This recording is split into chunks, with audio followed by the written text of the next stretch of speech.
La lluvia golpeaba implacable contra los ventanales de la gran mansión, pero el frío que se había instalado en el salón principal era mucho más cortante que la tormenta de afuera. En el centro del recinto, iluminada por los candelabros de cristal que temblaban con los truenos, Elena permanecía encogida en su silla de ruedas improvisada, con la cabeza baja, incapaz de encarar las miradas de repulsa de la élite local. El coronel Torres, su padre, un hombre cuya reputación estaba forjada en hierro y sangre, levantó la copa de vino, no para brindar, sino para proferir una sentencia. Antes de sumergirnos en esta historia, deje su comentario con una calificación del 1 al 10 y díganos de qué ciudad nos acompaña. Que este momento traiga reflexión y emoción a su corazón. La vergüenza había desbordado el cáliz de paciencia del coronel. Una hija quebrada no servía para alianzas matrimoniales ventajosas, no servía para perpetuar el nombre Torres con la dignidad que él juzgaba necesaria. Elena era, a los ojos del patriarca, una mácula permanente en la estirpe familiar. Durante años, él había intentado esconderla en los aposentos superiores de la hacienda, lejos de las visitas ilustres que circulaban por la propiedad. Pero la noticia se había corrido como pólvora. El poderoso coronel tenía una hija lisiada. Aquella noche de tormenta, rodeado por hacendados vecinos y comerciantes de la capital del estado, el coronel había decidido transformar la vergüenza en espectáculo. Con la voz atronadora que había comandado hombres en batallas y esclavizados en interminables labores, declaró que Elena ya no mancharía las sábanas de seda de aquella casa. Las palabras cayeron como latigazos sobre la joven, cada sílaba perforando más hondo que cualquier dolor físico que sus piernas atrofiadas le causaran. Él chasqueó los dedos y las puertas del fondo se abrieron. El olor a tierra mojada y sudor invadió el perfume de lavanda del salón. Miguel, un hombre de hombros anchos y mirada baja, marcado por el trabajo exhaustivo en los campos de caña, fue empujado hacia el interior del ambiente. Sus pies descalzos dejaron rastros de lodo en la alfombra persa importada. El silencio fue absoluto cuando el coronel anunció el destino cruel. La hija inútil sería entregada al esclavo, como quien desecha un mueble roto para leña. No habría dote, no habría ceremonia. Solo el exilio al barracón en los límites de la propiedad, donde los trabajadores dormían amontonados después de jornadas inhumanas bajo el sol abrasador del interior de Jalisco. Los invitados rieron nerviosamente, intentando agradar al anfitrión. Algunos asintieron con la cabeza en aprobación, concordando en que una hija con discapacidad era en verdad una carga demasiado pesada para un hombre de bienes. Las damas se cubrieron la boca con abanicos, susurrando comentarios venenosos sobre la justicia divina que castigaba a los soberbios. Miguel permaneció inmóvil por un instante que pareció eterno. Después, levantó los ojos por un breve momento, no con codicia o resentimiento, sino con una gravedad silenciosa que Elena nunca olvidaría. Caminó hacia ella con pasos medidos, ignorando las risas y comentarios obscenos que comenzaban a resonar por el salón. Sus manos, callosas y marcadas por cicatrices de años de trabajo forzado, sostuvieron las empuñaduras de la silla con una firmeza sorprendentemente suave. Elena sintió el movimiento. Esperaba brutalidad, esperaba ser arrastrada como un costal de harina. En cambio, Miguel la guió con cuidado por la puerta, fuera de la luz de los candelabros, hacia la noche tempestuosa. La lluvia los empapó de inmediato, pero él no aceleró el paso. Mantuvo la silla estable, evitando los charcos más grandes, protegiéndola de lo peor de la tormenta con su propio cuerpo. Elena sofocaba los sollozos de humillación. Lágrimas calientes se mezclaban con la lluvia fría en su rostro. 22 años de vida, y ese era su destino. Ser desechada para un hombre que ni siquiera tenía nombre completo, solo Miguel, el esclavo del cañaveral. Ella pensó en arrojarse de la silla, en dejar que el lodo la tragara. Pero algo en su postura, en la forma cuidadosa como maniobraba la silla por los caminos llenos de baches, hizo que ella dudara. El trayecto hasta el barracón pareció interminable. La propiedad de los Torres se extendía por leguas. y el área de los trabajadores quedaba deliberadamente lejos de la casa grande. El coronel siempre había dicho que no quería el hedor de los esclavos contaminando el aire que su familia respiraba. Ahora, Elena formaba parte de aquel mundo rechazado. Cuando finalmente llegaron, Miguel empujó la tosca puerta de madera.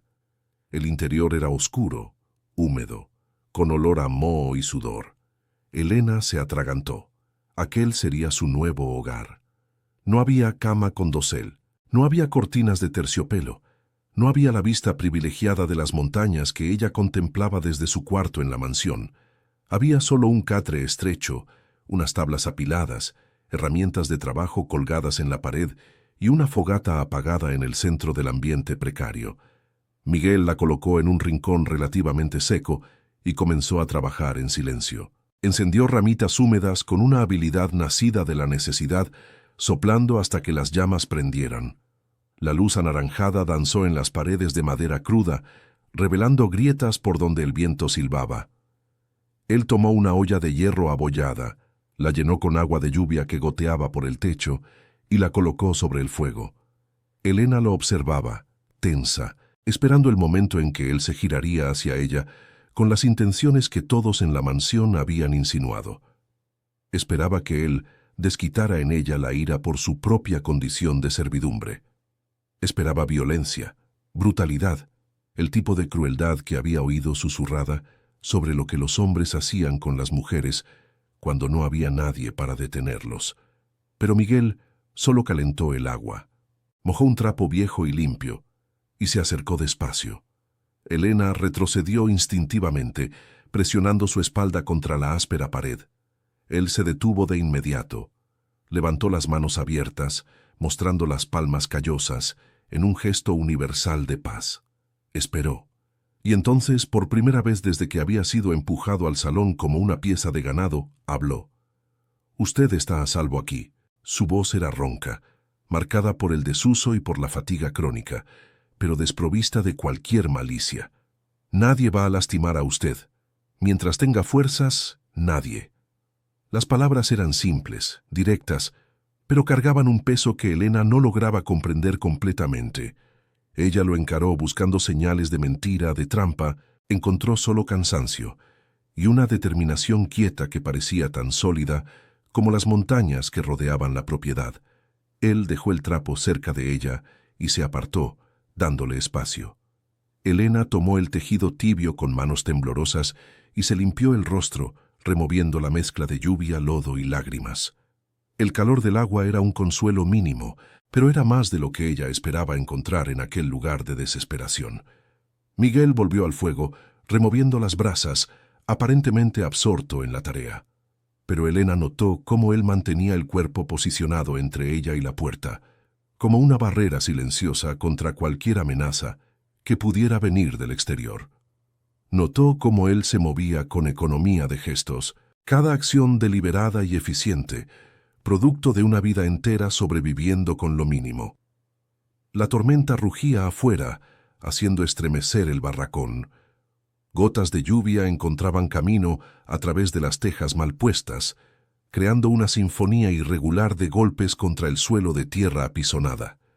El frío penetraba por los huesos, especialmente en las piernas de Elena, que incluso sin sensibilidad completa, parecían retener la humedad como esponjas. «El frío es malo para las articulaciones», dijo Miguel súbitamente, sin mirarla. Él se levantó, tomó su única manta raída y caminó hasta Elena. La colocó sobre sus piernas con el mismo cuidado con el que se manejaría vidrio fino. «Mañana veré si consigo más mantas, y tal vez un colchón mejor». «¿Por qué?». La pregunta se escapó de Elena antes de que ella pudiera detenerla. «¿Por qué hace esto?». Miguel la miró directamente por primera vez. Sus ojos eran oscuros, profundos, conteniendo capas de sufrimiento y resiliencia que Elena apenas podía imaginar. «Porque usted no merecía lo que le hicieron, y porque sé lo que es ser tratado como si no valiera nada». Él volvió al otro lado del barracón y se sentó en el suelo duro de espaldas a la pared, de frente a la puerta. Elena percibió, con un sobresalto que le apretó el pecho, que él no pretendía dormir. Pretendía vigilar toda la noche, garantizando que ella estuviera protegida de cualquier peligro que pudiera surgir en la oscuridad. Las horas se arrastraron. Elena intentó acomodarse en la silla, pero cada posición era incómoda. Su cuerpo, acostumbrado a los colchones suaves y almohadas de plumas de la mansión, protestaba contra la dureza del nuevo ambiente. Pero no era la incomodidad física lo que la mantenía despierta. Era la extrañeza de la situación, la inversión completa de todo lo que ella conocía.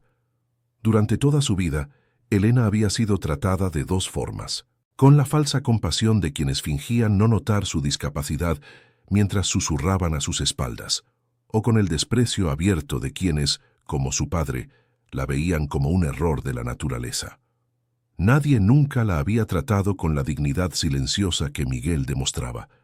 Nadie nunca la había protegido sin esperar nada a cambio. El fuego crepitaba suavemente, lanzando sombras danzantes. De vez en cuando Miguel se levantaba para añadir más leña, manteniendo el calor constante. Elena lo observaba en los momentos en que él pensaba que ella dormía.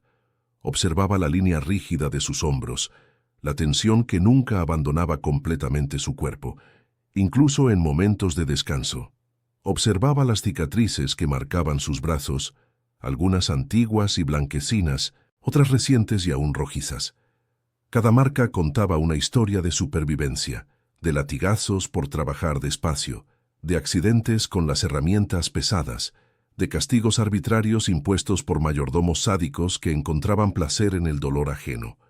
Miguel era un mapa vivo de la brutalidad que sostenía el imperio del coronel Torres, y este hombre marcado y quebrado de tantas formas invisibles, estaba ofreciendo a Elena la única cosa que aún poseía: su protección. Cuando el primer rayo de luz comenzó a infiltrarse por las grietas del barracón, Elena finalmente se durmió de agotamiento. Sus sueños fueron confusos, poblados por imágenes del salón repleto de rostros burlones y de la tormenta que parecía no tener fin. Pero en el fondo de esos pesadillas había también la imagen de manos callosas sosteniendo las empuñaduras de una silla con infinita gentileza. Despertó con el olor a pan horneándose. Le llevó un momento a su mente procesar la información. Pan. En el barracón de un esclavo. Abrió los ojos y vio a Miguel agachado junto al fuego, volteando algo que parecía una rústica masa sobre las brasas. Él notó que ella había despertado y asintió brevemente con la cabeza, un saludo simple. Harina que sobró de la cocina grande, explicó sin que ella preguntara. Mezclé con agua y un poco de sal que guardé. No es nada especial, pero calmará el hambre. Elena miró a su alrededor y percibió cambios en el ambiente. Una rampa tosca de madera había sido construida en la entrada, permitiendo que la silla se moviera con más facilidad. Las gotas de lluvia se habían reducido significativamente, con pedazos de lona posicionados estratégicamente sobre los agujeros más problemáticos del techo. El suelo alrededor de donde ella estaba había sido barrido libre del lodo y los detritos de la noche anterior. ¿Cuándo hizo todo esto?, preguntó Elena, genuinamente sorprendida. Antes de que saliera el sol. Tenía que ir al campo ahora, pero el mayordomo me dio un tiempo extra hoy. Creo que quiere ver si voy a ser cruel con usted. La expresión de Miguel se endureció. Todos están esperando un espectáculo. Se van a decepcionar. Él partió el pan simple en 2 porciones desiguales y ofreció la mayor a Elena. Ella dudó, pero el hambre habló más alto. El pan estaba duro, sin sabor, pero era comida. Comieron en silencio, compartiendo la humilde comida, mientras el sol completaba su ascenso sobre los campos de caña que se extendían hasta donde la vista alcanzaba.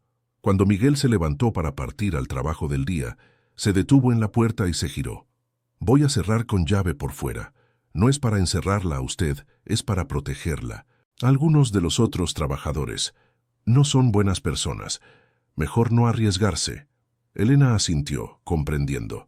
Por primera vez en muchas horas, un pensamiento atravesó su mente que no era de desesperación o humillación.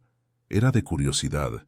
¿Quién era ese hombre a quien todos trataban como menos que nada, pero que demostraba más humanidad que cualquier persona en la mansión a la que ella un día llamó hogar. La puerta se cerró suavemente, y Elena oyó el ruido de la llave siendo puesta por fuera. Estaba sola en el barracón, en un mundo completamente nuevo y aterrorizante. Pero extrañamente, no se sentía abandonada. Se sentía por primera vez en mucho tiempo bajo los cuidados de alguien que realmente se importaba si ella viviría o moriría. Afuera, el día prometía ser abrasador. Elena podía oír los gritos de los mayordomos organizando a los trabajadores, el ruido metálico de las herramientas, los gemidos de esfuerzo de los hombres ya exhaustos, incluso antes del mediodía. Ese era el mundo real, el mundo que sustentaba la opulencia de la casa grande. Y ahora, era su mundo también. Ella miró sus piernas inútiles, cubiertas por la manta raída que Miguel le había dado. Durante toda la vida, esas piernas habían sido su maldición, la razón por la que era rechazada, despreciada, considerada rota. Pero tal vez, en aquel nuevo mundo brutal y honesto, estar rota no significaba ser inútil. Tal vez había otras formas de valor que la sociedad de la mansión nunca le había enseñado a reconocer. El día se arrastró con la lentitud característica del tedio y la soledad. Elena exploró el barracón tanto como su silla le permitía, catalogando mentalmente los recursos disponibles. Era poco, muy poco, pero era lo que tenían. Y si iba a vivir allí, si ese era ahora su destino, entonces necesitaría aprender a sobrevivir. Cuando Miguel regresó al caer la tarde, estaba tambaleándose de agotamiento. Su rostro estaba quemado por el sol, los labios agrietados, las manos sangrando por ampollas reventadas. Apenas pudo verter agua sobre su cabeza antes de desplomarse en el rincón donde había dormido sentado la noche anterior. Elena lo observó, sintiendo una punzada de algo que no lograba nombrar completamente. Era gratitud, sí, pero también era algo más. Era el reconocimiento de que aquel hombre destruido por el trabajo inhumano todavía había encontrado energía para asegurar que ella tuviera un pedazo de pan por la mañana y una rampa para moverse con dignidad. Allí, en la suciedad y la pobreza, algo comenzaba a germinar. No era amor, todavía no. Era más primitivo, más fundamental que eso. Era el inicio de una alianza. Dos seres humanos desechados por los poderosos, encontrando el uno en el otro no romance o salvación, sino la oportunidad más básica y preciosa de todas, la oportunidad de sobrevivir juntos. Las semanas se transformaron en meses, y las semanas comenzaron a tejer un nuevo tipo de rutina. Elena se despertaba con el sonido de Miguel preparando el fuego, una sinfonía matutina de ramitas crepitando y brasas siendo sopladas hasta cobrar vida. Él siempre se aseguraba de que hubiera agua tibia para que ella se lavara antes de partir a los campos. Siempre dejaba algo de comida, por escasa que fuera, y siempre cerraba la puerta con llave, no como jaula, sino como fortaleza. La hacienda Torres funcionaba bajo reglas crueles e inmutables. Los esclavizados trabajaban del amanecer al anochecer, bajo la vigilancia constante de mayordomos armados con látigos y rifles. La producción de caña de azúcar era la vida y la muerte de aquel lugar, y el coronel no toleraba la ineficiencia. Miguel, siendo uno de los trabajadores más fuertes, recibía siempre las tareas más brutales: cortar la caña bajo el sol abrasador, cargar fardos que harían tropezar a los caballos, reparar equipos rotos con las manos desnudas. Pero la crueldad del coronel no se satisfacía solo con el trabajo forzado. Cuando supo que Elena estaba viviendo en el barracón, él ordenó al mayordomo Olvera, un hombre de barriga prominente y ojos pequeños y crueles, que cortara las raciones destinadas a Miguel por la mitad. La justificación era perversa y precisa. Ahora tenía una boca inútil que alimentar. Elena solo lo descubrió cuando, una noche, percibió que Miguel estaba dividiendo con ella una porción que apenas alimentaría a un niño. Cuando ella preguntó, él desvió la mirada, pero ella insistió. La verdad salió a pedazos, renuente. El mayordomo dijo que es orden del coronel, la mitad de la comida, porque ahora tengo que mantener a usted. Miguel habló sin amargura, pero Elena sintió que la culpa se clavó en sus entrañas como un puñal. Usted necesita comer, dijo ella, empujando de vuelta la tijela con atol aguado. Trabaja todo el día. Yo estoy aquí sin hacer nada. Usted necesita más. No, la firmeza en su voz la sorprendió. Usted va a comer. La fuerza no viene solo de los brazos. Viene de aquí también. Él tocó su propio pecho. Y usted me da fuerza solo con estar viva y bien. Así que va a comer, ¿verdad? Era una lógica que desafiaba todo lo que Elena había aprendido sobre el mundo. En la mansión, el fuerte tomaba del débil, el poderoso aplastaba al impotente.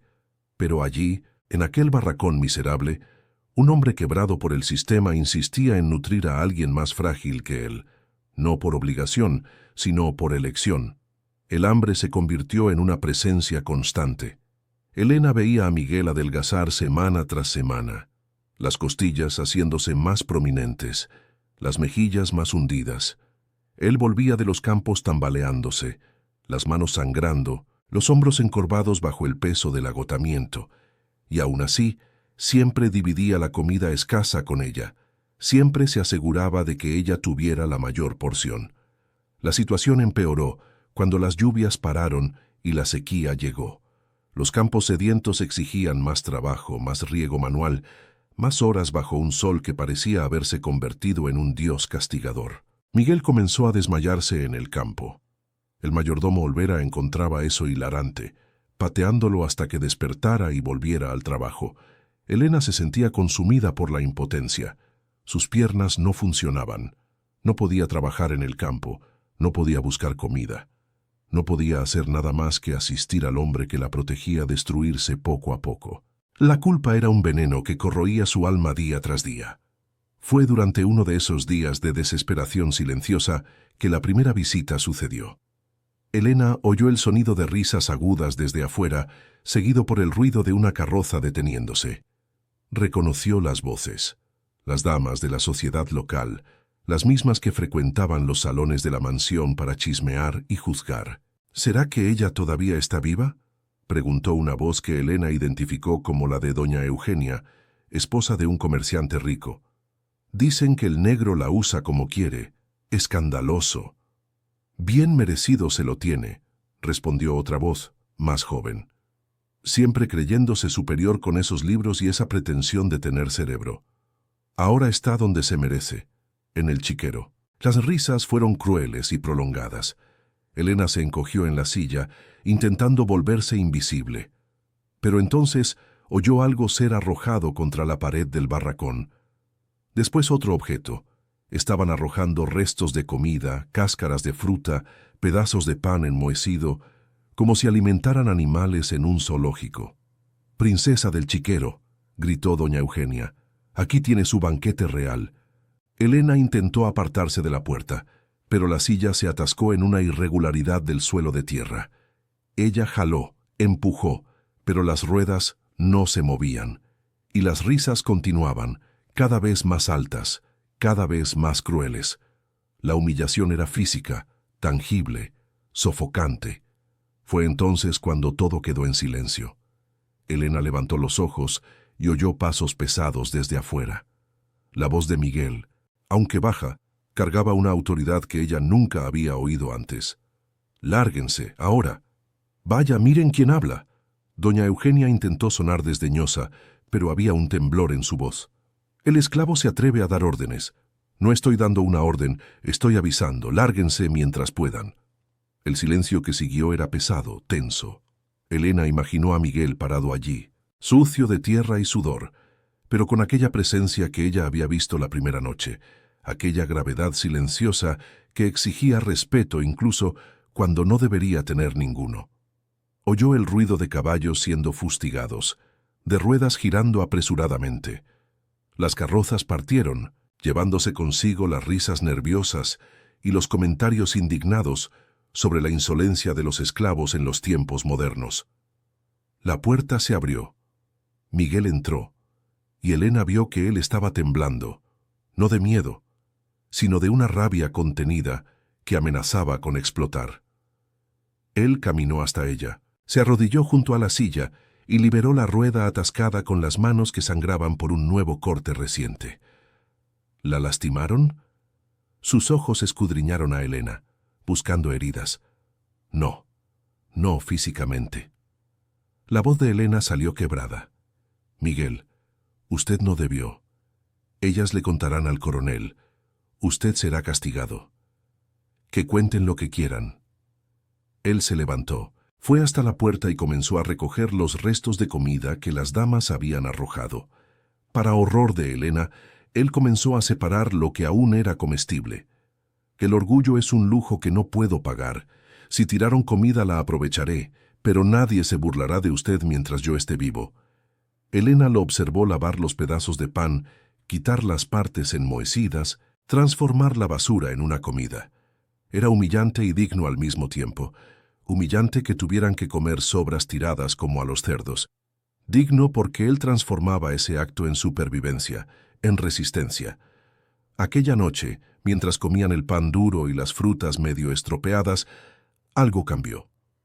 Elena se dio cuenta de que ya no podía ser solo una pasajera en aquella vida. Si iba a vivir allí, si Miguel iba a sacrificarse por ella diariamente, entonces ella necesitaba encontrar una forma de contribuir. Sus piernas no funcionaban, pero su mente estaba intacta. Años de educación privilegiada en la mansión tenían que servir para algo. Miguel, dijo ella súbitamente, cuénteme sobre los campos. ¿Cómo funciona la plantación? ¿Qué herramientas usan? ¿Cuáles son los mayores problemas? Él la miró sorprendido. A los esclavos no se les consultaba sobre métodos de trabajo. Eran solo instrumentos que ejecutaban órdenes. Pero Elena insistió, y él comenzó a hablar, vacilante al principio, después con más fluidez. Habló sobre herramientas que se rompían constantemente, sobre técnicas de riego ineficientes, sobre el suelo que se volvía cada vez más pobre. Elena escuchaba, absorbiendo cada detalle. Su mente, ejercitada por años de lectura furtiva en la biblioteca de su padre, comenzó a trabajar. Recordaba libros sobre agricultura, sobre innovaciones europeas, sobre nuevos métodos de cultivo. Nunca imaginó que aquel conocimiento pudiera ser útil. Ahora era todo lo que tenía. En los días siguientes, mientras Miguel trabajaba, Elena trabajaba también. Con pedazos de carbón de las brasas y cortezas de árbol como papel, ella comenzó a dibujar.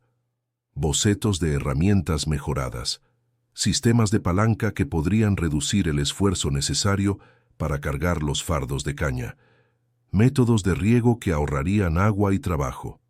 Cuando Miguel regresó y vio los dibujos esparcidos por el suelo del barracón, se quedó paralizado.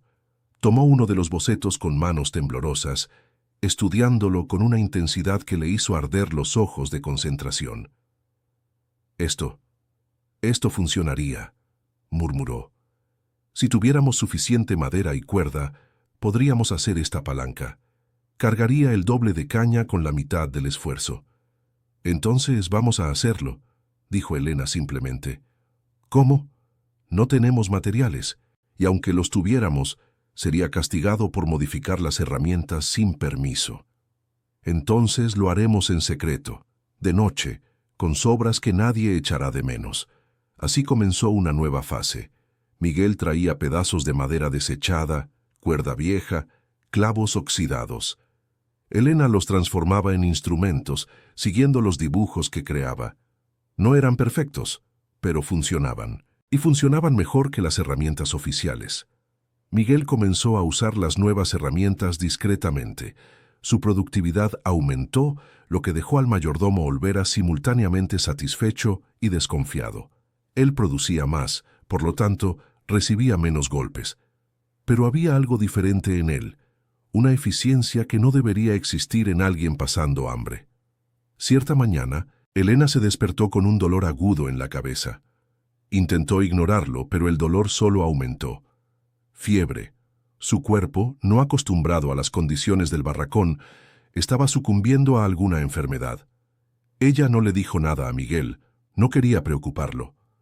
Pero cuando él regresó al mediodía, llamado urgentemente porque ella estaba delirando de fiebre, el pánico en sus ojos era evidente. «Necesita un médico», dijo él sosteniendo la mano caliente de ella. Iré a la casa grande. Le imploraré al coronel. No. Elena luchó para hablar a través de los escalofríos. Él se alegrará. Querrá que yo muera. Miguel sabía que ella tenía razón, pero no podía quedarse quieto mientras ella languidecía. Él salió corriendo, y Elena perdió el conocimiento, hundiéndose en sueños febriles donde su padre reía mientras ella se ahogaba en un mar de lodo. Cuando despertó, era de noche y había un olor extraño en el aire. Miguel estaba a su lado, aplicando compresas húmedas en su frente. A su lado había una pequeña olla de barro con una pasta verde. «¿Qué es esto?», susurró ella. «Hierbas. Una de las mujeres más viejas del cuarto de esclavos me enseñó. Dijo que puede bajar la fiebre». Él dudó. «Tuve que dar la mitad de mi ración de la semana a cambio. Pero no importa. Usted se va a poner bien». Elena sintió lágrimas quemarle los ojos. Él estaba literalmente eligiendo entre comer o salvarla, y elegía salvarla sin dudar. La pasta de hierbas tenía un sabor amargo, terrible, pero funcionó. La fiebre comenzó a bajar en las horas siguientes. Miguel permaneció despierto toda la noche, cambiando las compresas, forzándola a beber agua, monitoreando su respiración. Cuando el sol salió y ella finalmente durmió un sueño tranquilo, él se desplomó de agotamiento al lado de su silla. Elena despertó con la luz del mediodía. Miguel todavía estaba allí, durmiendo sentado en el suelo, con la cabeza apoyada contra la rueda de la silla. Su rostro estaba demasiado delgado, los labios agrietados, la piel quemada en tonos irregulares. Él se estaba destruyendo para mantenerla viva. Ella extendió la mano, vacilante, y tocó su cabello. Era áspero, reseco por el sol y la falta de nutrición adecuada. Él despertó inmediatamente, alerta como siempre, y sus ojos la encontraron con una preocupación tan pura que Elena sintió que algo se rompía en su pecho. «¿Cómo se siente?», preguntó él, ya de pie, ya verificando su temperatura con el dorso de la mano. «Mejor, por usted». Elena sostuvo su mano antes de que él se apartara. «Miguel, usted necesita dejar de hacer esto, necesita dejar de sacrificarse por mí. No puedo». «¿Por qué? ¿Por qué valgo esto para usted? Ni mi propio padre me consideraba digna de vivir». Miguel quedó en silencio por un largo momento. Después, se sentó en el suelo al lado de ella, mirando sus propias manos callosas y heridas. «Cuando me trajeron aquí, tenía 10 años. Me arrancaron a mi madre en el mercado de esclavos. Nunca más la vi. Pasé los primeros meses intentando morir. No comía, no bebía. Solo esperaba el fin». Él respiró hondo. «Pero había un viejo esclavo, Juan, que me forzaba a comer. Decía que mientras yo estuviera vivo, había esperanza. Yo lo odiaba por mantenerme vivo en este infierno, pero él insistía. Decía que cada vida tiene valor, incluso cuando el mundo dice que no lo tiene». Él levantó los ojos hacia Elena. «Juan murió hace 5 años, latigado hasta la muerte porque estaba demasiado viejo para trabajar rápido. Pero antes de morir, me hizo prometer que iba a vivir, que iba a encontrar una razón para vivir. Entonces, cuando la trajeron a usted aquí, cuando vi cómo todos la trataban como basura, entendí que esa era mi razón, probar que Juan tenía razón, que cada vida tiene valor, especialmente las vidas que el mundo rechaza». Elena no tenía palabras. Lágrimas corrían por su rostro. Lágrimas que no eran de tristeza, sino de algo que no lograba nombrar completamente. Era gratitud, sí, pero era más que eso. Era el reconocimiento de que había bondad en el mundo, incluso en los lugares más improbables, especialmente en los lugares más improbables. «Gracias», susurró ella, «por mantenerme viva, por hacerme querer vivir». Miguel solo asintió y volvió al trabajo de preparar comida. Pero Elena vio el leve temblor en sus hombros, la forma en que desvió el rostro para esconder la emoción. Aquella noche, mientras compartían la comida escasa bajo la luz tenue del fuego, Elena tomó una decisión. Ya no sería solo una sobreviviente, sería una compañera. Encontraría formas de contribuir, de aliviar su carga, de transformar aquella existencia miserable en algo que valiera la pena vivir. Y por primera vez desde la noche de la tormenta, Elena sonrió. Una sonrisa pequeña, todavía frágil, pero real. Y cuando Miguel vio aquella sonrisa, el cansancio en su rostro pareció disminuir, reemplazado por algo que se parecía mucho a la esperanza. Las semanas se transformaron en meses, y el barracón que había sido una prisión comenzó a parecerse a algo diferente. No era un hogar, no exactamente, pero era un refugio, un espacio donde dos personas desechadas por el mundo construían algo que el mundo nunca podría comprender. Elena descubrió que sus manos, aunque débiles, podían trabajar. Comenzó a buscar hierbas en los alrededores que Miguel la llevaba durante los domingos, el único día de descanso permitido. Hierbas que curaban heridas, que aliviaban dolores, que combatían fiebres. Usando el conocimiento fragmentado que había absorbido de los libros de medicina de la biblioteca paterna, creó ungüentos rudimentarios en pequeños jarros de barro.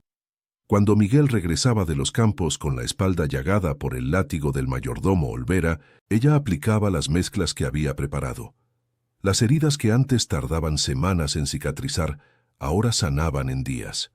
Miguel sentía menos dolor, trabajaba mejor, recibía menos golpes. Era un ciclo que se retroalimentaba.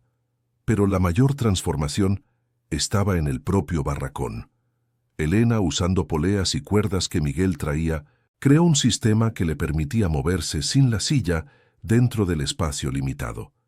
Colgada de rieles que recorrían el techo bajo, podía alcanzar diferentes áreas, organizando, limpiando, transformando el caos en orden.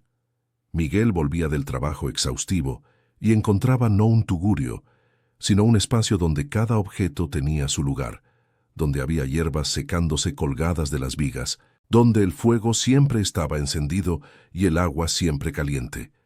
Era más de lo que él jamás había soñado tener. Una noche, mientras Elena aplicaba ungüento en su espalda herida, sus dedos trazaron involuntariamente el mapa de cicatrices que cubría la piel de Miguel. Cada marca era una historia de dolor. Ella sintió que su respiración cambiaba, volviéndose más superficial. ¿Le duele?, preguntó ella suavizando el toque. Ya no. Su voz era ronca. Hace mucho tiempo que no siento dolor cuando alguien me toca. Solo sentía, nada, como si mi cuerpo ni siquiera fuera mío. Elena comprendió. Su cuerpo era tratado como herramienta, no como humano. Tocado solo para herir o usar, nunca para curar, nunca con gentileza. Siento ahora, continuó Miguel, tan bajo que ella casi no lo oyó. Cuando usted me toca, siento. Es como si mi cuerpo volviera a ser mío. Las manos de Elena se detuvieron. El aire en el barracón se volvió denso, cargado de algo no dicho. Ella estaba cerca de él, más cerca de lo que jamás había estado de cualquier hombre. Podía sentir el calor que emanaba de su cuerpo, podía oír su respiración, podía ver la tensión en sus hombros. «Miguel», susurró ella, «¿qué estamos haciendo?» Él se giró despacio, cuidadoso para no asustarla. Sus ojos, tan acostumbrados a mirar hacia abajo, al suelo, en sumisión forzada, ahora encontraron los de ella directamente. Había una vulnerabilidad en ellos que Elena nunca había visto antes. «Viviendo», dijo él simplemente. «Estamos viviendo, Elena, no solo sobreviviendo, viviendo». Era la primera vez que él la llamaba por su nombre. Siempre había sido usted, manteniendo una distancia respetuosa, reconociendo la diferencia de clases que el mundo insistía en imponer. Pero ahora, en aquel momento, no había clases. Había solo dos personas que habían sido quebradas por el mundo y que estaban aprendiendo a reconstruirse juntas. Elena levantó la mano y tocó su rostro. Miguel cerró los ojos, como si aquel simple toque fuera algo demasiado precioso para ser real. Ella trazó la línea de su mandíbula, fuerte y definida incluso con la delgadez. Trazó las marcas de expresión alrededor de sus ojos, marcas de años frunciendo el ceño bajo el sol abrasador. «Eres hermoso», dijo ella, y era verdad. No de la forma pulcra y artificial de los hombres de sociedad, sino de una forma cruda y real. Hermoso como una montaña es hermosa, formada por la presión y el tiempo. Miguel abrió los ojos y había lágrimas en ellos.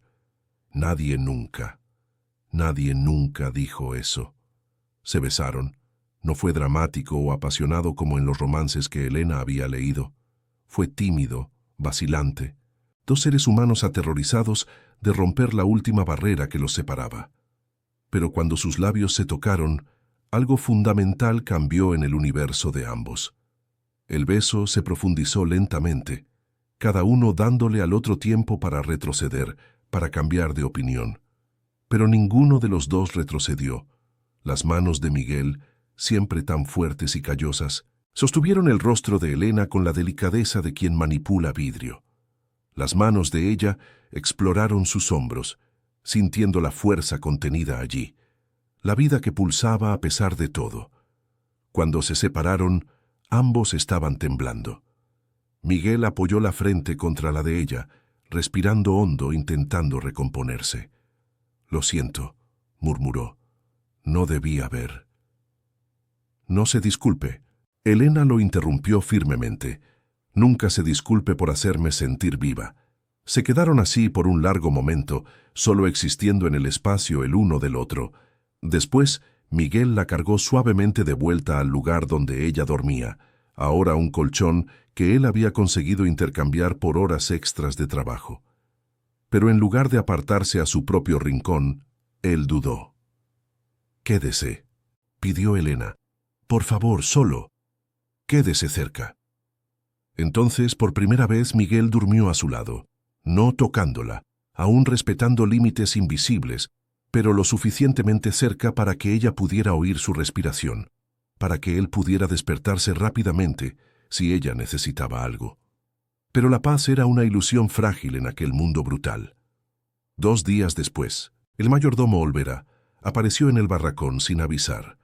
Pateó la puerta abierta, haciéndola golpear contra la pared con un estruendo que hizo a Elena saltar de susto. Miguel, que estaba reparando una herramienta antes de partir al campo, se colocó inmediatamente entre Olvera y Elena. «Así que es verdad», dijo el mayordomo con una sonrisa odiosa en su rostro gordo. «La lisiada está floreciendo. Hasta bonita se puso. ¿Quién diría que el negro iba a lograr este milagro?» «Váyase», dijo Miguel, voz baja pero firme. «Me iré cuando quiera, esclavo». Olvera escupió en el suelo. «Y entraré cuando quiera también. Al fin y al cabo este barracón pertenece al coronel, y la muchacha también, y usted también, si es que lo olvidó». Dio un paso hacia Elena, solo para probar, solo para provocar. Miguel no se movió, pero su postura cambió. Se volvió más sólido, más amenazante. Olvera lo percibió y se detuvo, pero la sonrisa se volvió más cruel. «Tenga cuidado, negro. Está olvidando su lugar. El coronel ya está irritado con las historias sobre ustedes dos. Dicen que ella está feliz. Dicen que usted la trata como si fuera gente de verdad». Olvera rió. «Pero todo el mundo sabe que los negros no saben amar. Solo saben fornicar como animales. ¿Es eso lo que le está haciendo a ella? ¿Es por eso que ella está sonrojándose?» La tensión en el aire era palpable. Miguel estaba temblando, no de miedo, sino de rabia contenida. Elena veía los músculos de su espalda tensos, veía sus manos cerradas en puños tan apretados que los nudillos se pusieron blancos. «Miguel», lo llamó ella suavemente, «no, no vale la pena». Y no valía. Atacar al mayordomo significaría la muerte. No solo latigazos, sino la muerte. Un ahorcamiento público como ejemplo para los otros esclavizados que osaran olvidar su lugar. Olvera percibió que había empujado demasiado lejos. Con un último escupitajo en el suelo, se giró para salir. «Disfrútense mientras puedan, el coronel tiene planes, planes grandes». Y con una risa cruel partió. Elena sintió un escalofrío recorrer su espalda. Planes. Eso no era bueno. Su padre nunca planeaba nada que no involucrara crueldad o lucro, frecuentemente ambos. Miguel estaba inmóvil, aún de espaldas a ella. Elena podía ver sus hombros subir y bajar con respiraciones profundas, intentando calmarse. Ella se movió por el sistema de poleas hasta quedar cerca de él. Puso la mano en su espalda. «Está todo bien», dijo ella, aunque sabía que era mentira. «Usted hizo lo correcto». Un día Miguel habló con voz tensa de emoción contenida. Un día no podré controlarme y lo mataré. Sé que lo haré. Y me ahorcarán. Y usted se quedará sola de nuevo. Entonces no lo mate. Viva, viva para mí. Viva con nosotros. Ella lo hizo girarse, lo forzó a mirarla. Prometa que va a vivir, Miguel. No importa lo que pase. Prometa. Él la miró por un largo momento, luego asintió lentamente. Lo prometo. Mientras usted me necesite, viviré. Pero las semanas siguientes trajeron una tensión creciente. El coronel Torres estaba en apuros financieros. Todos en la hacienda lo sabían. Sus inversiones en tierras al sur habían fallado espectacularmente. Necesitaba dinero, necesitaba alianzas, necesitaba algo que restaurara su prestigio en la sociedad. Fue entonces cuando el mercader Sebastián Ferrer llegó a la propiedad. Sebastián era un hombre de mediana edad, rico por mérito propio, habiendo construido un imperio de comercio que se extendía desde la costa hasta las montañas. No era de la antigua aristocracia, lo que lo hacía simultáneamente rico y despreciado por quienes nacieron en cunas de oro. Elena supo de su llegada porque los chismes viajaban rápido entre los trabajadores. Un mercader rico buscando oportunidades de inversión. El coronel estaba desesperado por impresionarlo, por garantizar un contrato que salvaría las finanzas de la hacienda. Lo que nadie esperaba era que Sebastián Ferrer fuera un hombre curioso. Él no se contentaba con ver solo los salones y los campos. Quería verlo todo, entender cómo funcionaba la operación. Y así, una mañana soleada, apareció en el área de los trabajadores, acompañado por un coronel Torres visiblemente incómodo.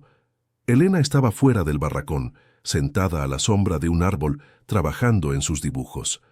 Estaba tan absorta que no percibió la aproximación de los hombres hasta oír la voz grave de un desconocido. ¿Quién es esa muchacha? ¿Y qué está haciendo? Elena levantó los ojos y vio a un hombre bien vestido, con cabellos canosos y ojos inteligentes, mirándola con curiosidad genuina. Detrás de él, su padre parecía haber tragado saliva amarga. «Nadie importante», dijo el coronel rápidamente. «Solo una. Soy Elena Torres», dijo ella, levantando la barbilla, negándose a ser menospreciada. «Hija del coronel, y estoy desarrollando herramientas agrícolas».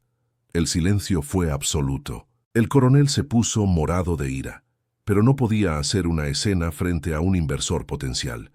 Sebastián, por otro lado, pareció aún más interesado. «¿Puedo ver?», preguntó él, señalando los dibujos. Elena dudó. Luego extendió las cortezas de árbol donde había esbozado un nuevo sistema de riego. Sebastián las estudió con atención creciente, sus ojos recorriendo cada línea, cada cálculo. «Esto es muy impresionante», dijo él finalmente. «¿Usted desarrolló esto sola?» «Con la ayuda de Miguel. Él trabaja en los campos y me dice dónde están los problemas. Yo diseño soluciones». «¿Miguel?» Fue entonces cuando Miguel apareció, regresando del campo para la pausa del mediodía. Él vio a los hombres, vio a Elena, e inmediatamente entendió que algo estaba sucediendo. Se acercó lentamente, listo para protegerla si era necesario. Sebastián miró entre Elena y Miguel, la comprensión surgiendo lentamente en su rostro. «Ustedes trabajan juntos», dijo. No una pregunta, sino una afirmación. «Sí», respondió Elena simplemente. El coronel explotó. «Sebastián, permítame explicar. Mi hija se quedó confundida. Después del accidente que la dejó lisiada, ya no tiene el juicio de antes. No debe prestar atención a lo que ella dice». «Al contrario», dijo Sebastián, ignorando al coronel y dirigiéndose directamente a Elena. «Me gustaría ver esas herramientas en funcionamiento, y me gustaría discutir la posibilidad de que usted gestione un proyecto para mí, un proyecto de innovación agrícola». La propuesta cayó como una bomba. El coronel se puso blanco, luego morado, alternando entre shock y furia. Elena se quedó sin palabras, y Miguel permaneció tenso, esperando a ver a dónde llevaría aquello. «Esto es ridículo», dijo el coronel. «Ella no puede trabajar. Ella está lisiada. Ella es inútil». «Al contrario», replicó Sebastián tranquilamente. Ella parece ser la única persona en esta hacienda que realmente entiende de innovación. Y estoy dispuesto a pagar bien por ello. Se giró hacia Elena. Piense en mi ofrecimiento, señorita Torres. Podría significar independencia. Para usted y, miró a Miguel, para su compañero. Y con eso Sebastián partió, dejando atrás a un coronel furioso, a una Elena aturdida, y a un Miguel que apenas podía creer lo que acababa de suceder. Pero Elena sabía que aquello era peligroso. Su padre nunca permitiría que ella tuviera poder, independencia, valor propio. Él preferiría verla muerta. Y aquella noche, cuando Miguel regresó al barracón, ella compartió sus miedos. «Él hará algo», dijo ella. «Mi padre, él no permitirá que esto suceda». Miguel tomó sus manos. «Entonces estaremos preparados, para lo que sea que venga, juntos». Y cuando se besaron aquella noche, fue con la urgencia de quien sabe que el tiempo se está acabando, de quien sabe que la tormenta está llegando y que esta vez tal vez no haya refugio. La tormenta que Elena había previsto llegó 3 días después de la visita de Sebastián Ferrer. Llegó en la forma del coronel Torres en persona, acompañado de 4 guardias armados y del mayordomo Olvera, todos marchando hacia el barracón como un pelotón de ejecución. Miguel estaba en el campo cuando vio al grupo acercarse. Soltó la hoz que cargaba y corrió. Sus pies descalzos golpeaban la tierra seca. Su corazón latía tan fuerte que parecía querer escaparse del pecho. Pero antes de que pudiera llegar al barracón, 2 guardias lo interceptaron, derribándolo al suelo y sujetándolo con rifles apuntados a su cabeza. «¡No!», Miguel gritó, luchando contra los hombres que lo contenían. «¡Elena! ¡Elena!». Dentro del barracón, Elena oyó los gritos y su sangre se heló. La puerta fue pateada con tanta fuerza que salió de sus bisagras. El coronel entró, su figura bloqueando la luz del sol, creando una sombra que parecía engullir todo el espacio. «Levántese», ordenó él. «No puedo», respondió Elena, levantando la barbilla en desafío, incluso mientras su corazón se disparaba de miedo. «Entonces, vamos a cargarla». El coronel hizo un gesto brusco y 2 guardias avanzaron. La agarraron por los brazos sin gentileza, ignorando sus gritos de protesta, y la arrastraron hacia afuera. El sistema de poleas que ella había construido con tanto cuidado se partió con el movimiento brusco, cayendo en pedazos al suelo. Afuera, Miguel estaba de rodillas en la tierra, sangrando por un corte en la frente, donde uno de los guardias lo había golpeado con la culata del rifle. Sus ojos encontraron los de Elena, y en ellos ella vio desesperación absoluta. «Mi querido Miguel», dijo el coronel, su voz goteando falsa cortesía. «Usted debe estar preguntándose por qué estoy aquí. Permítame aclararle». Caminó hasta quedar entre Miguel y Elena, forzándolos a mirarse a través de él para verse. «Recibí una oferta interesante del señor Ferrer, una oferta por mi hija. Él desea contratarla para gestionar proyectos en sus tierras, y sorprendentemente, especificó que usted debería acompañarla. Libre». El coronel escupió la última palabra como si fuera veneno, como si alguien como usted mereciera libertad. Miguel no dijo nada. Solo continuó mirando a Elena, como si estuviera intentando memorizar cada detalle de su rostro. «Pero aquí está el problema», continuó el coronel. «Mi hija no está en venta, y usted, mi querido esclavo, definitivamente no está en venta para la libertad. De hecho, tomé una decisión. Voy a venderlo a las minas de sal en el interior del estado». Las palabras cayeron como una sentencia de muerte. Las minas de sal eran famosas por 2 cosas: la producción de sal y la tasa de mortalidad del 100%. Hombres entraban en las minas y nunca salían, morían de agotamiento, de enfermedades pulmonares, de accidentes. La expectativa de vida era de 6 meses, como máximo. «¡No!», Elena gritó luchando contra los guardias que la sujetaban. «Padre, por favor, volveré a la mansión, haré lo que usted quiera, solo no le haga esto a él». «Ah, pero usted sí va a volver a la mansión», dijo el coronel girándose hacia ella con una sonrisa cruel. «Va a volver, va a limpiarse, va a volverse presentable, y entonces se casará con quien yo elija. El señor Ferrer ofreció un buen precio, pero no lo suficiente. Conseguí un acuerdo mejor con el hijo del barón Elizondo. Una lisiada por una fortuna. Justo, ¿no cree? Elena sintió que la bilis le subía por la garganta. El hijo del barón Elizondo era conocido por su crueldad. Había rumores sobre esposas anteriores que habían desaparecido en circunstancias misteriosas. «Prefiero morir», dijo ella, y era verdad. «Usted no tiene esa opción, pero él», el coronel señaló a Miguel, «él puede morir. De hecho, va a morir. Pero puede morir lentamente en las minas o puede morir aquí y ahora, con una bala en la cabeza. Usted elige». Era un juego cruel. Forzar a Elena a elegir entre prolongar el sufrimiento de Miguel o terminarlo rápidamente. Cualquier elección sería una tortura. «Bastardo», susurró Elena. «Usted es un bastardo cruel». «Soy realista», corrigió el coronel. «Y usted va a aprender a serlo también. Llévenla de vuelta a la casa. Enciérrenla en el cuarto y llévenlo a él». Pateó a Miguel en el estómago, haciéndolo doblarse de dolor, a los alojamientos. «Los compradores de las minas llegan mañana». Los guardias comenzaron a arrastrar a Elena. Ella luchó, gritó, imploró, pero eran hombres fuertes y ella no tenía fuerza en las piernas. Miguel intentó levantarse, intentó alcanzarla, pero fue noqueado por otro golpe de culata. La última cosa que Elena vio antes de ser arrojada dentro de una carreta fue a Miguel caído en el suelo, sangrando, siendo pateado por el mayordomo Olvera mientras otros guardias reían. El viaje de vuelta a la mansión fue una eternidad de agonía. Elena fue llevada a su antiguo cuarto, que ahora parecía una tumba lujosa. Las paredes de seda, los muebles finos, las cortinas de terciopelo. Todo aquello que un día había representado privilegio, ahora representaba una prisión dorada. Cerraron la puerta con llave por fuera. Elena oyó la llave girar y luego pasos alejándose. Se quedó sola con su desesperación. Ella miró las ventanas del cuarto. Tenían rejas ahora, claramente añadidas para su seguridad. No había forma de escapar. Intentó alcanzar la puerta, pero sin la silla de ruedas y sin Miguel para ayudarla, apenas lograba arrastrarse por el suelo.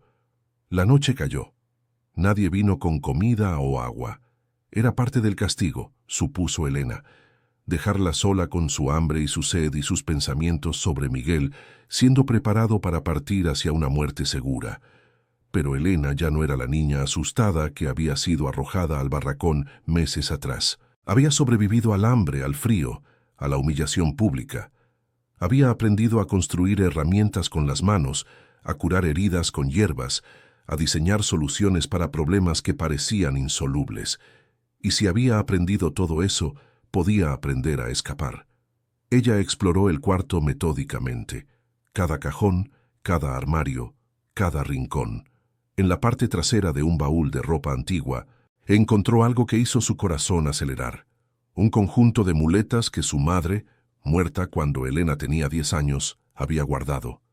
Eran antiguas, la madera estaba manchada, pero eran sólidas. Con esfuerzo tremendo, Elena logró erguirse usando las muletas. Sus piernas protestaron, sus músculos atrofiados gritaron de dolor, pero ella logró ponerse de pie. Por primera vez en años, estaba de pie sin ayuda de nadie. Fue una revelación. Inestable, sí. Precaria, sí. Pero era movilidad. Era poder. Pasó las horas siguientes practicando, cayendo, levantándose de nuevo, aprendiendo a distribuir el peso, a usar los brazos para compensar las piernas débiles. Cada caída dolía, pero ella se negaba a desistir. Cuando el sol comenzó a salir, Elena tenía un plan.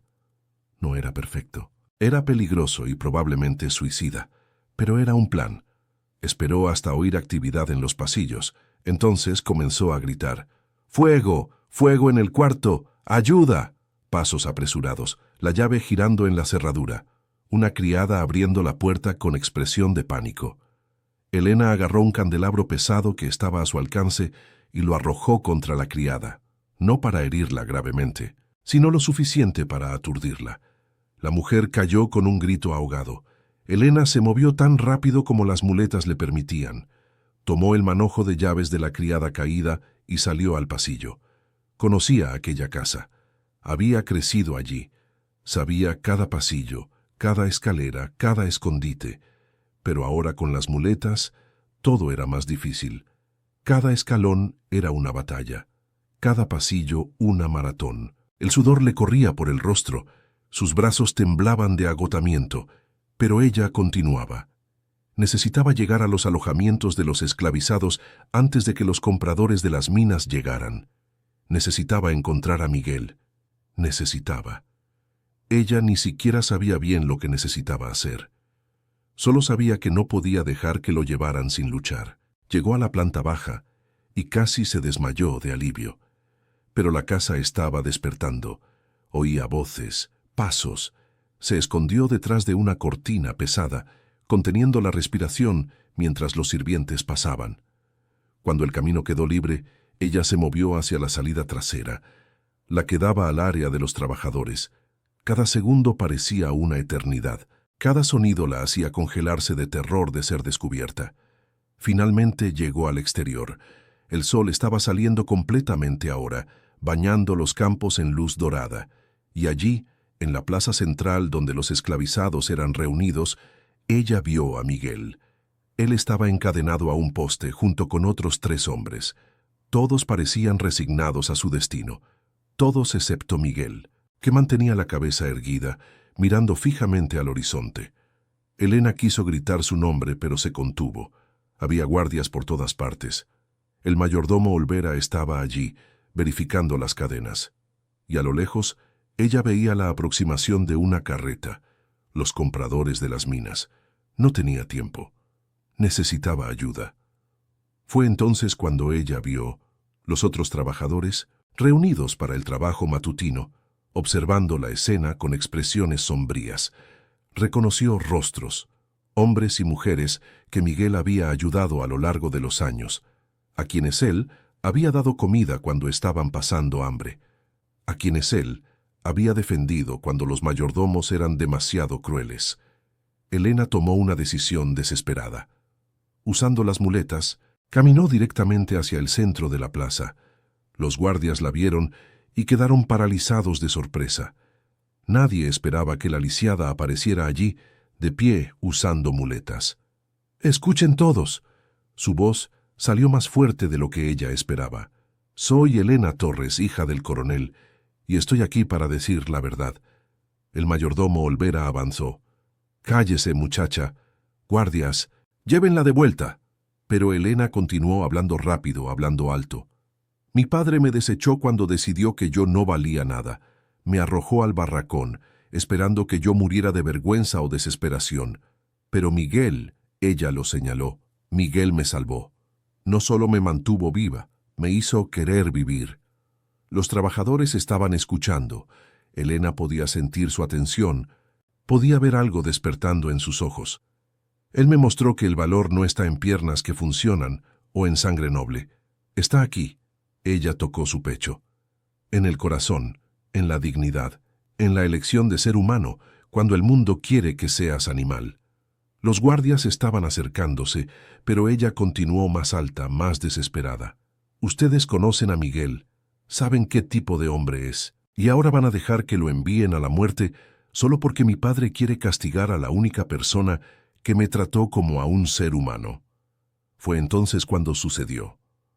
Uno de los trabajadores más viejos dio un paso al frente, después otro y otro, en silencio, formando un círculo alrededor de Elena y Miguel, colocando sus cuerpos entre los prisioneros y los guardias. No era una revuelta, no era violencia, era solo presencia, era dignidad, era decir, sin palabras, que aquello estaba mal. El mayordomo Olvera se puso morado. «Quítense del camino, es una orden». Nadie se movió. Fue entonces cuando una voz tronó desde el balcón de la casa grande. El coronel Torres, vestido en bata de dormir, sosteniendo un rifle. «¿Qué está pasando aquí?». Elena se giró para encararlo. Por primera vez en su vida miró a su padre a los ojos sin miedo. «Estoy impidiendo que usted cometa un asesinato, que usted asesine a un hombre bueno, solo porque su hija lisiada finalmente encontró a alguien que la ama». «¿Amor?». El coronel rió, una risa amarga y fría. ¿Usted cree que este animal sabe lo que es el amor? Él la está usando a usted, Elena, usando su ingenuidad, su necesidad desesperada de atención. No. La voz de Miguel cortó el aire. Era la primera vez que él le hablaba directamente al coronel. Yo amo a Elena. La amo más de lo que amo mi propia vida. Y si usted quiere matarme por eso, entonces máteme. Pero no mienta sobre lo que existe entre nosotros. El silencio que siguió era denso, pesado. El coronel miró a su alrededor, viendo a sus trabajadores en silenciosa rebelión, viendo a su hija de pie a pesar de la discapacidad, viendo su autoridad desmoronándose, y entonces una nueva voz entró en la escena. Creo que llegué en un momento oportuno. Sebastián Ferrer emergía de su carroza, acompañado por sus propios guardias, hombres armados y claramente leales a él, no al coronel. Señor Ferrer. El coronel intentó recuperar la compostura. Este es un asunto familiar, que se convirtió en un asunto de negocios en el momento en que usted decidió destruir mi potencial inversión. Sebastián caminó hasta quedar al lado de Elena. Vine aquí con una propuesta revisada, coronel, una propuesta que va a salvar sus finanzas en quiebra, pero tiene condiciones. Miró a Miguel, luego a Elena. Ellos vienen conmigo, los dos, y él, señalando a Miguel, será formalmente liberado. Pagaré el precio de mercado por su libertad. Esto es absurdo, el coronel explotó. Ella es mi hija. Ella es una mujer adulta que usted desechó públicamente. Tengo testigos de que usted la declaró muerta para su familia. Por lo tanto, legalmente, ella está libre de sus obligaciones filiales. Sebastián sonrió fríamente. Mis abogados ya prepararon la documentación. El coronel estaba acorralado, necesitaba el dinero de Sebastián, pero aceptar aquello sería admitir la derrota, sería admitir que su hija lisiada y un esclavo habían vencido. ¿Y si me niego? Entonces llevará su orgullo a la bancarrota. Sus acreedores están llegando, coronel. Estoy seguro de que les encantará oír sobre sus decisiones de negocios recientes. Fue una negociación fría, calculada. Elena era tratada como propiedad a ser transferida, Miguel como mercancía a ser comprada. Pero era también la única oportunidad de supervivencia. El coronel, con la mandíbula tensa y los ojos llenos de odio, asintió con la cabeza. Llévenselos. Llévenselos y nunca más pisen mis tierras. Los guardias de Sebastián liberaron a Miguel de las cadenas. Elena sintió que las piernas le fallaban, de alivio y agotamiento. Miguel la alcanzó antes de que ella cayera, sujetándola con brazos que temblaban. Yo pensé, susurró ella, pensé que te había perdido. Nunca, respondió él, apretándola contra el pecho. Nunca mientras mi corazón lata. Mientras eran escoltados a la carroza de Sebastián, Elena miró hacia atrás una última vez. Vio a su padre en el balcón, una figura solitaria y derrotada. Sintió no alegría por la victoria, sino una tristeza profunda por el hombre que había elegido el orgullo sobre el amor, el poder sobre la humanidad. Y entonces se giró hacia adelante, hacia el futuro, hacia donde quiera que ese nuevo camino los llevara. Porque por primera vez no estaban huyendo de algo, estaban yendo hacia algo, juntos. La carroza de Sebastián Ferrer se balanceaba suavemente por los caminos de tierra que se alejaban de la hacienda Torres. Elena estaba sentada al lado de Miguel, sus dedos entrelazados, ambos aún intentando procesar lo que había sucedido. La libertad parecía una palabra demasiado abstracta para la realidad que vivían. Sebastián los observaba desde el asiento opuesto, sus ojos inteligentes estudiando a la pareja con curiosidad y algo que podría ser respeto. Él esperó hasta que estuvieran lo suficientemente lejos, hasta que las torres de la mansión desaparecieran en el horizonte antes de hablar. «Ustedes son valientes», dijo él, «o insensatos. Todavía no decido cuál». «Un poco de ambos, probablemente», respondió Elena, su voz aún ronca de emoción. Sebastián rió, un sonido genuino.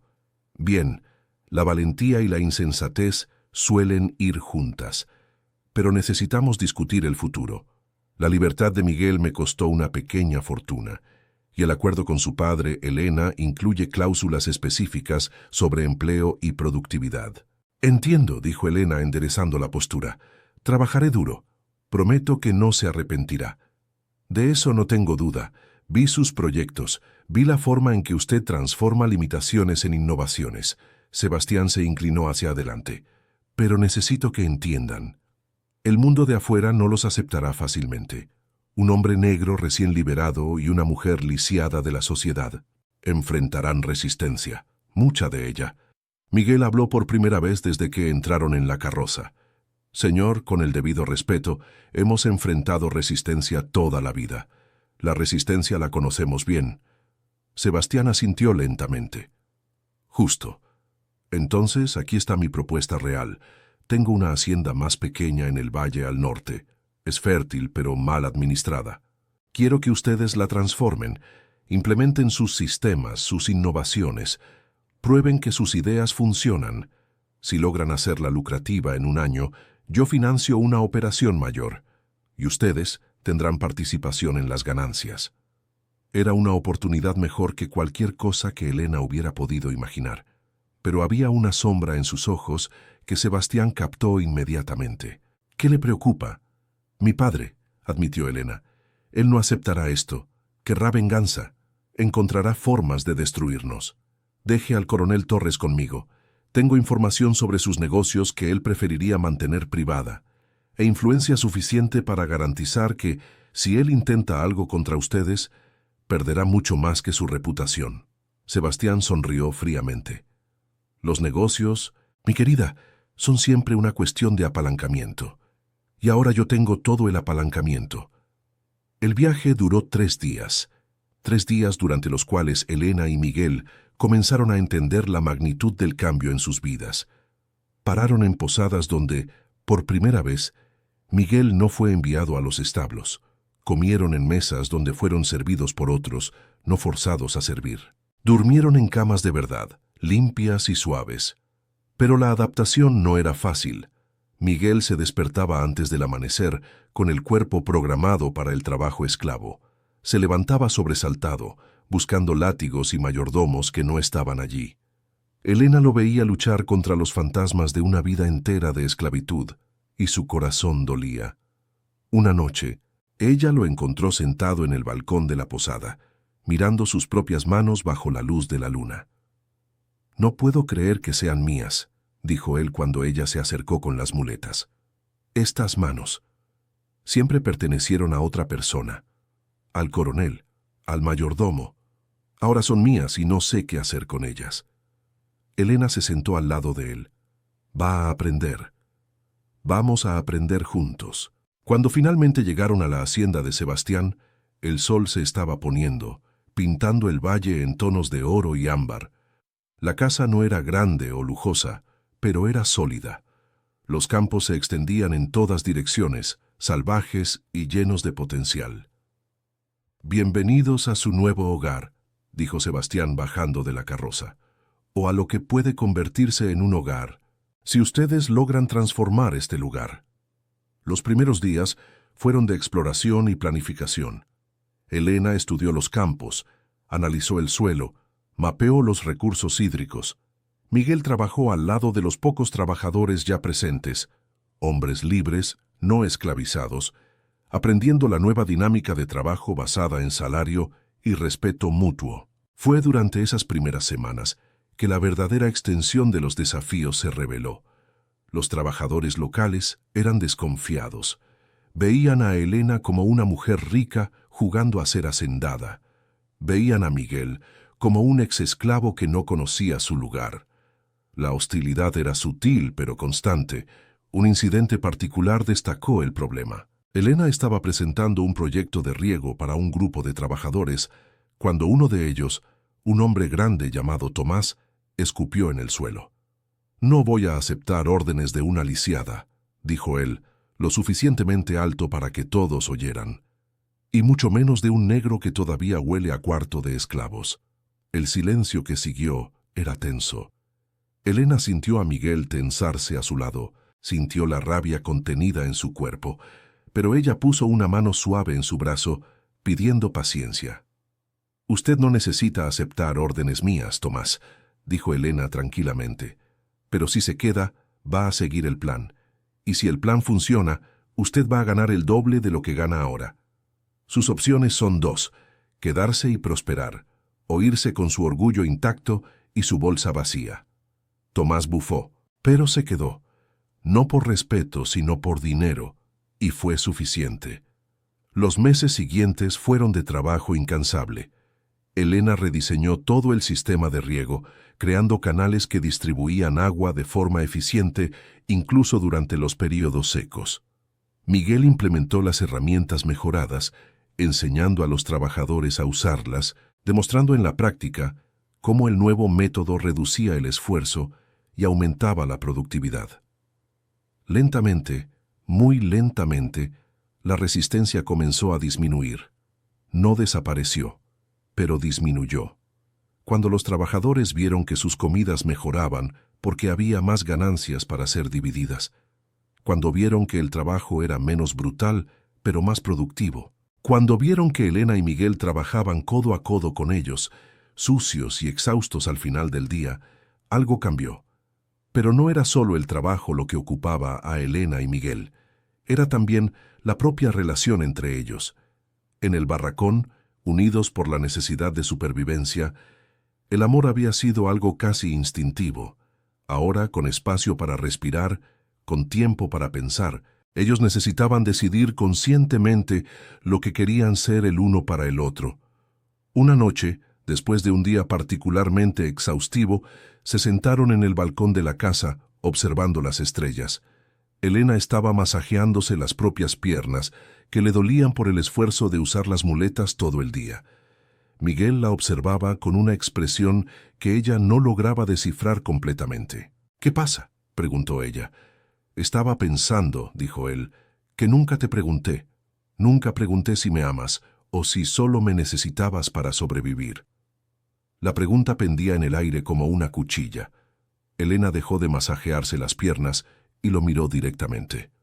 «Al principio», dijo ella honestamente, «yo te necesitaba para sobrevivir. Es verdad, eras mi única protección en un mundo que quería verme muerta». Hizo una pausa. «Pero en algún momento, Miguel, la necesidad se transformó en elección. Yo te amo no porque me salvaste. Yo te amo porque me hiciste querer ser salvada. Porque cuando el mundo entero me dijo que yo estaba rota, tú me trataste como si estuviera completa. Y eso lo cambió todo». Miguel respiró hondo, como si estuviera intentando absorber las palabras, guardarlas en algún lugar seguro dentro de sí. «Yo también te amo», dijo él, su voz áspera de emoción. «Te amo de una forma que ni sé explicar bien. Eres lo primero que siento que es realmente mío. No porque alguien me lo dio o porque alguien me lo quitó, sino porque tú elegiste ser mía y yo elegí ser tuyo». Se besaron bajo las estrellas, y fue diferente a todos los besos anteriores. No era urgencia o desesperación, era promesa, era compromiso, era el tipo de beso que sella destinos. Pero las pruebas no habían terminado. 2 semanas después, en la época de la cosecha, un visitante inesperado llegó a la hacienda. El hijo del barón Elizondo, el hombre con quien el coronel había planeado casar a Elena. Él llegó en una carroza lujosa, acompañado de guardias y aire de supremacía. Elena estaba en los campos cuando fue avisada. Su corazón se hundió. Nada bueno podría venir de aquella visita. El hombre la esperaba en la casa. Era alto, bien vestido, con un rostro que podría ser considerado hermoso si no fuera por la crueldad que residía en sus ojos. Él la examinó de arriba abajo, su mirada deteniéndose incómodamente en sus piernas. «Así que es verdad», dijo él, «la lisiada que huyó. Mi padre no quedó satisfecho cuando el coronel Torres reveló que el acuerdo se había caído». «No huí», corrigió Elena, manteniendo la voz firme. «Fui liberada. Hay una diferencia». «¿Liberada?». Él rió un sonido desagradable. «¿Usted cree que está libre?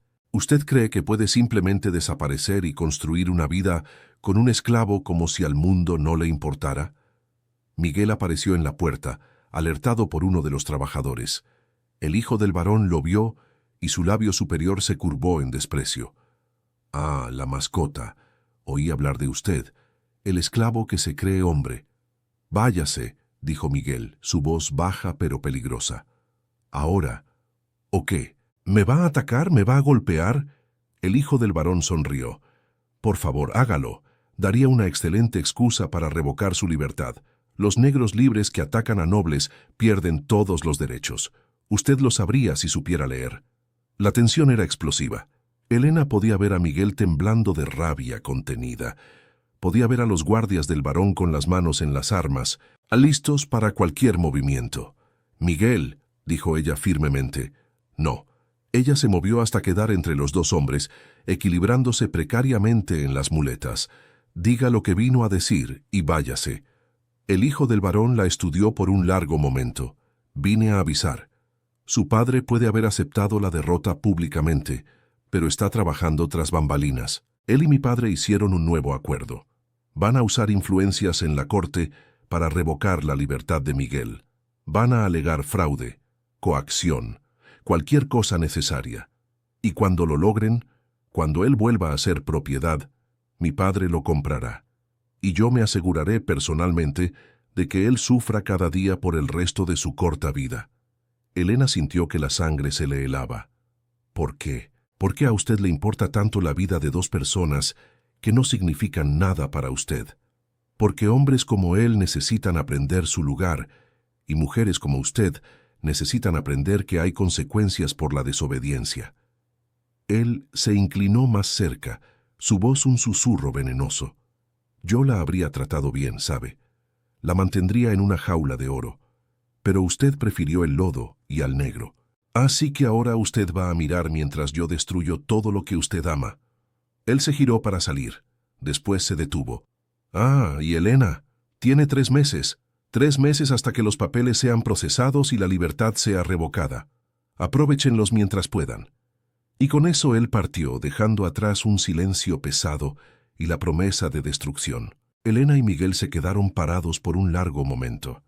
Después, Miguel soltó un rugido de frustración y golpeó la pared, dejando marcas de sangre en la madera.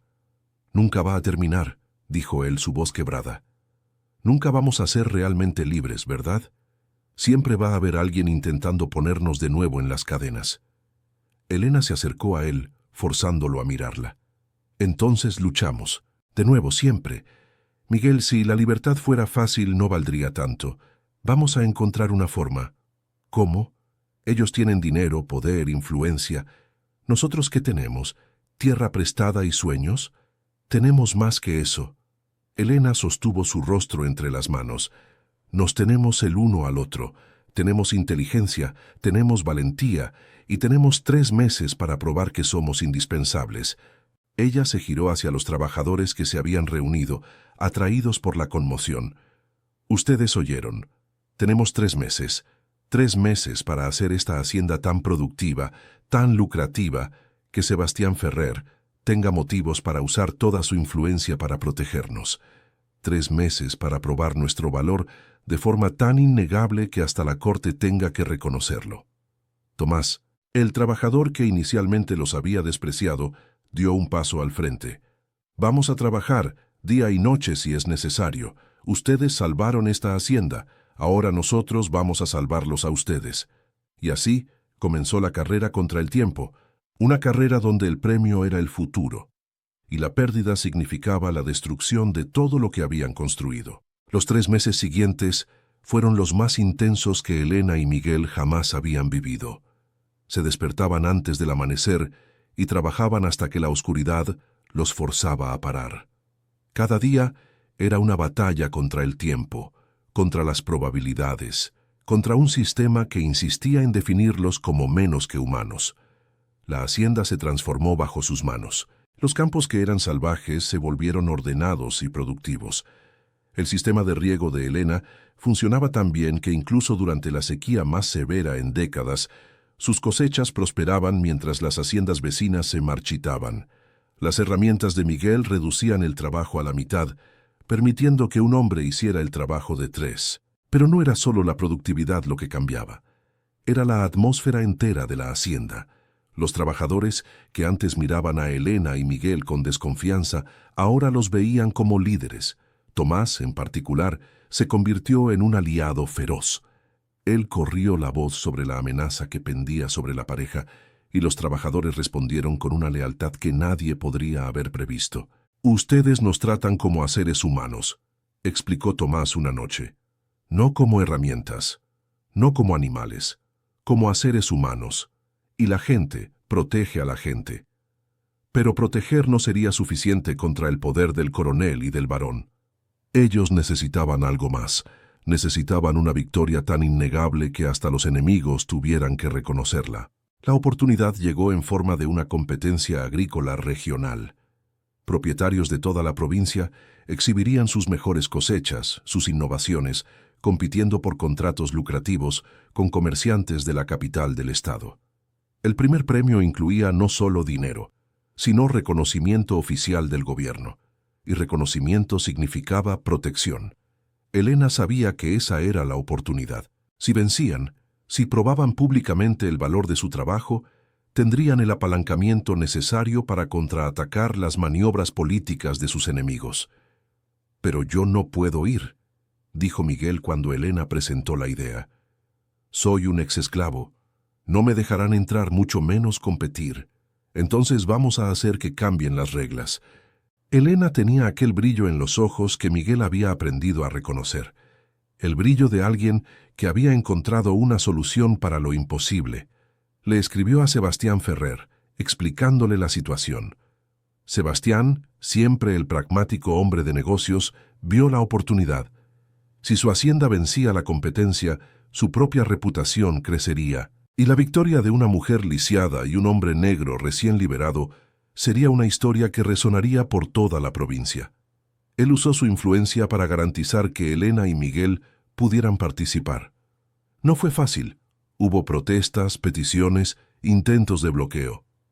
Pero Sebastián tenía las conexiones correctas y las palabras correctas en los oídos correctos. La entrada fue permitida, aunque a regañadientes. El día de la competencia amaneció claro y cálido. Elena estaba nerviosa de una forma que rara vez experimentaba. No era miedo al fracaso en sí, sino miedo a lo que el fracaso significaría para Miguel, para su futuro, para la posibilidad de vivir libres. Miguel sintió la tensión de ella. Mientras preparaban la carreta con sus muestras y dibujos, él tomó sus manos. «No importa lo que pase hoy», dijo él, «quiero que sepa. Estos meses con usted, trabajando a su lado, construyendo algo juntos, fueron los más felices de mi vida. Si todo termina mañana, al menos tuve esto. La tuve a usted». Elena sintió lágrimas quemarle los ojos. «No va a terminar, yo no lo permitiré». La competencia se realizaba en los terrenos de una hacienda aristocrática en las afueras de la capital del estado. Cuando llegaron, fueron recibidos con miradas de desprecio y susurros maliciosos. Elena, apoyada en sus muletas trabajadas en madera noble que Miguel había esculpido para ella, mantuvo la cabeza erguida. Miguel caminó a su lado, no detrás, no encorvado, sino erguido y digno. Entre los competidores, Elena reconoció rostros familiares, propietarios que frecuentaban la mansión de su padre, hombres que se habían burlado de ella la noche de la tormenta. Ellos la miraban ahora con una mezcla de shock e incomodidad, como si la presencia de ella allí fuera una violación de las leyes naturales. Y entonces ella lo vio. Su padre. El coronel Torres estaba allí, no como competidor, sino como juez invitado. Claro que sí.